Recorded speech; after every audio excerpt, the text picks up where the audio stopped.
ಹಳೆಯ ಚಿನ್ನದ ಒಡವೆನ ಅಧಿಕ ಬೆಲೆಗೆ ಮಾರಬೇಕೆ? ಅಂದ್ರೆ ಆಟಿಕಾಗೆ ಕಾಲ್ ಮಾಡಿ 8880300300. Attica gold company. ಇನ್ನು ಇಂದಿನ ದಿನ ರಾಹುಲ್ ಗಾಂಧಿ ಅವರ ಸಮ್ಮುಖದಲ್ಲಿ ಅಂದರೆ ಹೈಕಮಾಂಡ್ ಅವರು CM ಸಿದ್ದರಾಮಯ್ಯನವರು ಮತ್ತು DCM DK ಶಿವಕುಮಾರ್ ಅವರನ್ನು ಕರೆಸಿಕೊಂಡು ಮಾತುಕತೆಯನ್ನು ಮಾಡಿದ್ದಾರೆ. 1-to-1 ಮಾತುಕತೆಯನ್ನು ಮಾಡಿದ್ದಾರೆ.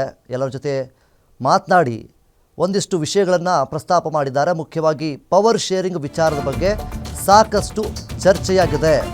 ಈಗಾಗಲೇ ಇದು ಮುಖ್ಯವಾಗಿ ಇಲ್ಲಿ ಇಷ್ಟು ದಿನಗಳ ಕಾಲ ಚರ್ಚೆ ಆಗ್ತಾ ಇದ್ದಂತಹ ಪವರ್ ಶೇರಿಂಗ್ ವಿಚಾರ ಏನಿದೆ, ಈಗ ಮುನ್ನೆಲೆಗೆ ಬಂದಿರುವಂಥದ್ದು ಒಂದು ಕಡೆ DCM DK ಶಿವಕುಮಾರ್ ಅವರಿಗೆ CM ಆಗುವಂತಹ ಎಲ್ಲ ಭಾಗ್ಯ ಸಿಗ್ತಾ ಇದೆ ಅನ್ನುವಂತಹ ಸೂಚನೆಗಳು ಸಹಿತ ಇಲ್ಲಿ ಕಂಡು ಬರ್ತಾ ಇದೆ.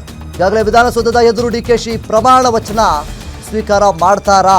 ವಿಧಾನಸೌಧದ ಎದುರು ಗ್ರೌಂಡ್ ಸ್ಟೆಪ್ ಎದುರು ಪ್ರಮಾಣ ವಚನ ಸ್ವೀಕಾರ ಮಾಡ್ತಾರೆ ಅನ್ನುವಂತಹ ಮಾಹಿತಿಗಳು ಕೂಡ ಹರಿದಾಡ್ತಾ ಇದೆ. ಶುಭ ಶುಕ್ರವಾರದಂದೇ DKಶಿ CM ಆಗಿ ಪ್ರಮಾಣ ವಚನವನ್ನ ಸ್ವೀಕಾರ ಮಾಡ್ತಾರಂತೆ.